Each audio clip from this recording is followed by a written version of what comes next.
9장 12제자를 파송하시다. 예수께서 12제자를 부르셔서 그들에게 모든 귀신을 다루고 병을 고치는 권세와 능력을 주셨다. 예수께서 하나님 나라의 소식을 전하고 병자를 고치는 일을 제자들에게 맡기셨다. 예수께서 말씀하셨다. 잔뜩 준비하지 마라. 간소하게 하여라. 너희 자신을 준비하여라. 고급 여관도 안 된다. 적당한 곳을 찾아가 떠날 때까지 그곳으로 만족하여라. 사람들이 너희를 맞아들이지 않거든 그 마을을 떠나거라. 소란 피울 것 없다. 무시해버리고 너희의 길을 가면 된다. 제자들은 위임을 받고서 길을 나섰다. 그들은 이 마을 저 마을로 다니면서 하나님의 최신 소식, 곧 메시지를 전했고 가는 곳마다 사람들을 고쳐주었다. 통치자 헤롯은 이런 일들이 진행된다는 이야기를 듣고서 어떻게 받아들여야 할지 몰랐다. 요한이 죽은 자들 가운데서 살아났다고 말하는 사람들도 있고 엘리야가 나타났다고 말하는 사람들도 있고 또 옛 예언자가 출현했다고 말하는 사람들도 있었다. 헤롯은 말했다. 하지만 요한은 내가 목을 베어 죽였다. 그런데 계속해서 내 귀에 이야기가 들려오는 이 사람은 누구냐? 궁금한 마음에 헤롯은 예수가 활동하는 모습을 볼 기회를 노렸다. 사도들이 돌아와서 자기들이 한 일을 보고했다. 예수께서는 그들만 따로 데리고 벳세다라 하는 마을 근처로 가셨다. 그러나 무리가 눈치를 채고 따라왔다. 예수께서는 그들을 너그럽게 맞아주셨고 하나님 나라에 대해 말씀해 주셨다. 또한 치유가 필요한 사람들을 고쳐주셨다. 너희가 먹을 것을 주어라. 날이 저물자 12제자가 말했다. 무리를 보내서 근처 농가나 마을에서 하룻밤 묵을 곳과 먹을 것을 구하게 해야겠습니다. 여기는 인적이 없는 외딴 곳입니다. 너희가 그들에게 먹을 것을 주어라. 예수께서 말씀하셨다. 제자들이 말했다. 우리에게 있는 것을 다 긁어모았지만 빵 5개와 물고기 2마리뿐입니다. 저희가 직접 읍내에 가서 모두가 먹을 만큼 음식을 사오지 않는 한 그것이 전부입니다. 모인 사람의 수가 5,000명이 넘었다. 예수께서 곧 제자들에게 말씀하셨다. 사람들을 50여 명씩 무리지어 앉게 하여라. 제자들은 말씀대로 했고 곧 모두가 자리에 앉았다. 예수께서 빵 5개와 물고기 2마리를 손에 들고 하늘을 우러러 감사 기도를 드리고 축복하신 다음 빵과 물고기를 떼어 제자들에게 주시며 사람들에게 나눠주게 하셨다. 사람들이 모두 배불리 먹고 나서 남은 것을 거두니 12바구니가 되었다. 주님은 메시아이십니다. 한 번은 예수께서 따로 떨어져서 홀로 기도하시는데 제자들이 가까이에 있었다. 예수께서 물으셨다. 무리가 나에 대해 뭐라고 말하더냐? 나를 누구라고 하더냐? 제자들이 말했다. 세례자 요한이라고 합니다. 엘리야라고 하는 사람들도 있고 옛 예언자 가운데 한 사람이 돌아왔다고 하는 사람들도 있습니다. 그러자 예수께서 물으셨다. 그러면 너희는 나를 누구라고 말하겠느냐? 내가 누구냐? 베드로가 대답했다. 하나님의 메시아이십니다. 그러자 예수께서 그것을 비밀로 하라고 제자들에게 경계하셨다. 베드로가 한 말을 아무에게도 이야기하지 말라고 말씀하셨다. 예수께서 계속해서 말씀하셨다. 이제부터 인자는 처참한 고난을 받고 종교 지도자와 대제사장과 종교학자들에게 재판에서 유죄를 선고받아 죽임을 당하고 사흘째 되는 날에 다시 살아나야 한다. 이어서 예수께서 그들에게 예상되는 일을 말씀해 주셨다. 누구든지 나와 함께 가려면 내가 가는 길을 따라야 한다. 결정은 내가 한다. 너희가 하는 것이 아니다. 고난을 피해 달아나지 말고 오히려 고난을 끌어안아라. 나를 따라오너라. 그러면 내가 방법을 일러주겠다. 자기 스스로 세우려는 노력에는 아무 희망이 없다. 자기를 희생하는 것이야말로 너희 자신, 곧 너희의 참된 자아를 찾는 길이며 나의 길이다. 원하는 것을 다 얻고도 참된 자기 자신을 잃으면 무슨 유익이 있겠느냐?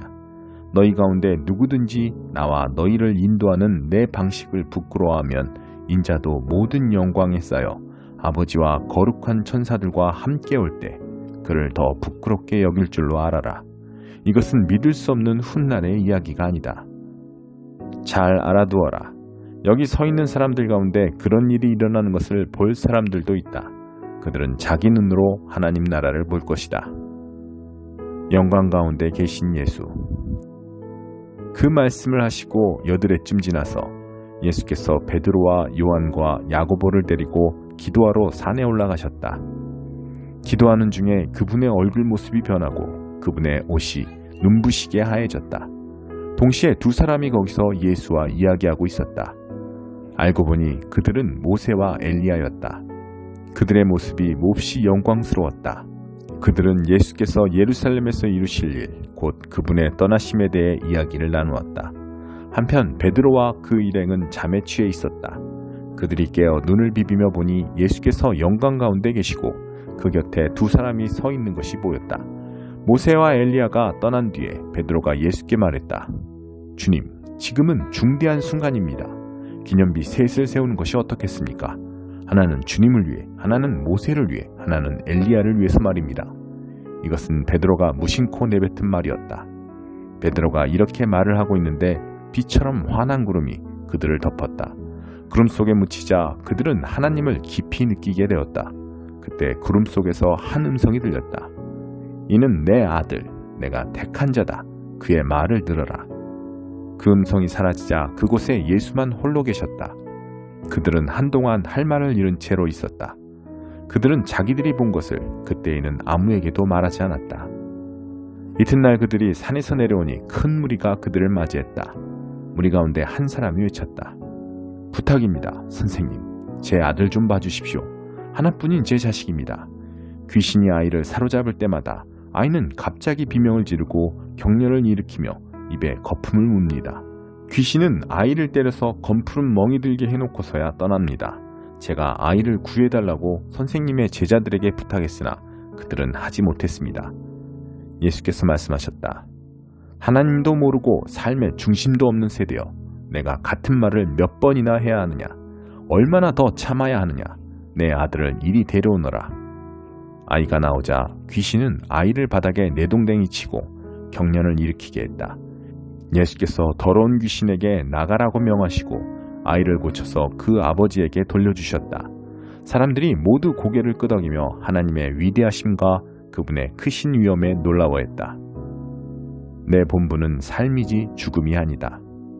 사람들이 둘러서서 그분이 하시는 모든 일을 보고 감탄하고 있는데 예수께서 제자들에게 말씀하셨다. 이제 내가 하는 말 하나하나를 마음에 두고 곰곰이 되새겨보아라. 인자는 사람들의 손에 넘어갈 것이다. 제자들은 예수께서 하시는 말씀을 알아듣지 못했다. 마치 예수께서 외국어로 말씀하셔서 그들이 전혀 감을 잡지 못하는 것 같았다. 당황한 그들은 그 말씀이 무슨 뜻인지 예수께 묻지도 못했다. 제자들은 그들 가운데 누가 가장 유명해질지 말다툼을 벌이기 시작했다.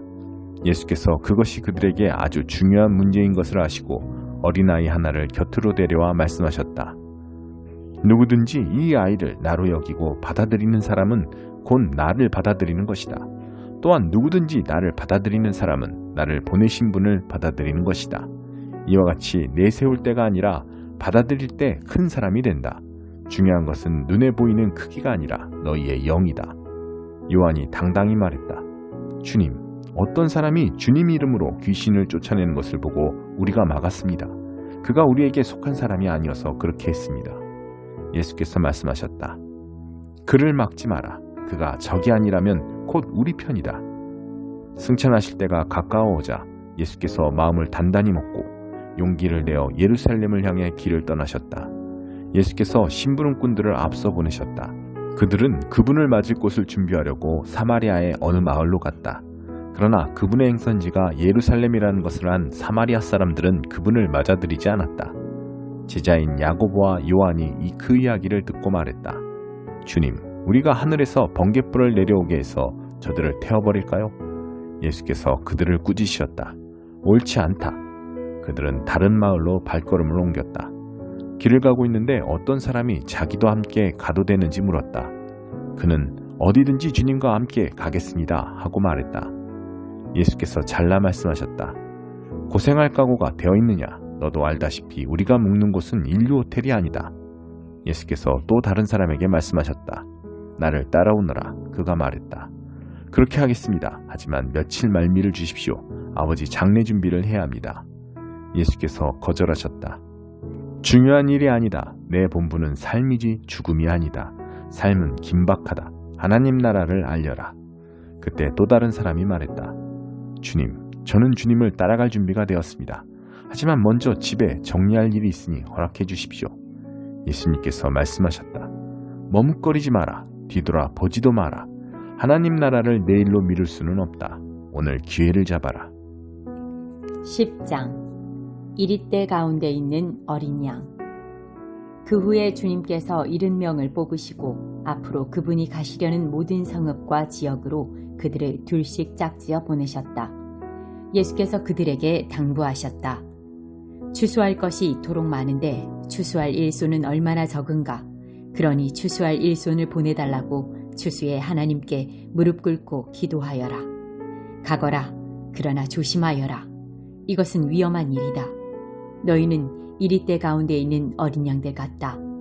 짐을 가볍게 하고 다녀라. 빛과 칫솔이면 된다. 그 이상은 필요 없다. 길에서 만나는 모든 사람과 노닥거리거나 잡담하지 마라. 어느 집에 들어가든지 그 가족에게 평화를 빕니다 하고 인사하여라. 그들이 너희의 인사를 받아들이면 그곳에 머물러도 좋다. 그러나 받아들이지 않거든 인사를 거두고 나오너라. 억지로 하지 마라. 한 집에 머물면서 거기서 주는 음식을 먹어라. 일꾼이 든든한 새끼 식사를 하는 것이 마땅하다. 동네에서 음식 솜씨가 좋은 사람을 찾아서 이 집 저 집 옮겨 다니지 마라. 어느 성읍에 들어갔는데 너희를 받아들이거든 그들이 차려주는 것을 먹고 병든 사람은 누구나 고쳐주며 하나님 나라가 바로 너희 문 앞에 있다고 말하여라. 어느 성읍에 들어갔는데 너희를 받아들이지 않거든 거리로 나가서 이렇게 말하여라. 우리가 너희한테서 얻은 것이라고는 우리 발의 먼지뿐이다. 이제 그것마저 돌려주겠다. 너희는 하나님 나라가 바로 너희 문 앞에 있었다는 것을 알고 있느냐? 심판날에 차라리 소돔이 너희를 거부한 성읍보다 나을 것이다. 고라시나 화가 있을 것이다. 벳세다야 화가 있을 것이다. 너희에게 주어진 기회의 절반만 두로와 시돈에게 주어졌어도 그들은 오래전에 무릎 꿇고 회개하며 자비를 구했을 것이다. 심판날에 두로와 시돈이 너희보다 견디기 쉬울 것이다. 가버나움아, 네가 하늘까지 높아질 것 같으냐? 다시 생각하여라. 너는 지옥으로 굴러 떨어질 것이다. 너희 말을 듣는 사람은 곧 내 말을 듣는 것이다. 너희를 거부하는 사람은 곧 나를 거부하는 것이다. 그리고 나를 거부하는 것은 나를 보내신 하나님을 거부하는 것이나 마찬가지다. 70명이 의기양양해서 돌아왔다. 주님, 귀신들조차 주님의 명령대로 따랐습니다. 예수께서 말씀하셨다. 나도 안다. 사탄이 하늘에서 번갯불처럼 떨어지는 것을 내가 보았다. 내가 너희에게 무엇을 주었는지 알겠느냐? 너희는 뱀과 전갈을 밟고 걸어도 무사히 지날 것이며 원수의 공격에도 보호받을 것이다. 아무도 너희를 건드릴 자가 없을 것이다. 그러나 위대한 승리는 악을 다스리는 너희의 권세에 있지 않고 너희를 다스리시는 하나님의 권세와 너희와 함께 하시는 그분의 임재에 있다. 너희가 하나님을 위해 하는 일이 아니라 하나님께서 너희를 위해 하시는 일, 바로 그것이 너희가 기뻐해야 할 제목이다. 그때 예수께서 성령으로 한없이 기뻐하셨다. 하늘과 땅의 주인이신 아버지, 이것을 다 아는 체 아는 사람들에게 숨기시고 천진난만한 초보자들에게 보여주시니 감사합니다. 그렇습니다, 아버지. 아버지께서는 이렇게 하기를 기뻐하셨습니다. 나는 아버지에게서 이 모든 것을 받았습니다. 오직 아버지만이 아들이 누구인지 아시며 오직 아들만이 아버지가 누구신지 압니다. 아들은 자기가 원하는 사람 누구에게나 아버지를 소개할 수 있습니다. 그러고 나서 예수께서 제자들에게 따로 은밀히 말씀하셨다. 너희가 지금 보고 있는 것을 보는 눈은 복이 있다. 많은 예언자와 왕들이 너희가 지금 보는 것을 보고 너희가 지금 듣는 것을 들을 수만 있었다면 자신의 오른팔이라도 내놓았을 것이다. 하지만 그들은 희미하게라도 보지 못했고 속삭이는 소리조차 듣지 못했다. 강도 만난 사람의 이웃.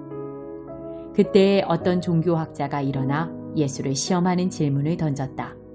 선생님, 제가 무엇을 해야 영원한 생명을 얻겠습니까? 예수께서 대답하셨다. 하나님의 율법에 어떻게 기록되어 있느냐? 너는 그것을 어떻게 해석하느냐? 그가 말했다. 네 열정과 간구와 힘과 지성을 다해 주 너의 하나님을 사랑하라 하였고 또 내 자신을 사랑하는 것 같이 내 이웃을 사랑하라 하셨습니다. 잘 대답했다. 예수께서 말씀하셨다. 그것을 행하여라. 그러면 내가 살 것이다. 그는 빠져나갈 길을 찾으면서 물었다. 그러면 선생님은 이웃을 어떻게 정의하겠습니까? 예수께서 그 대답으로 이야기를 하나 들려주셨다. 어떤 사람이 예루살렘에서 여리고로 가고 있는데 도중에 강도들의 습격을 받았다.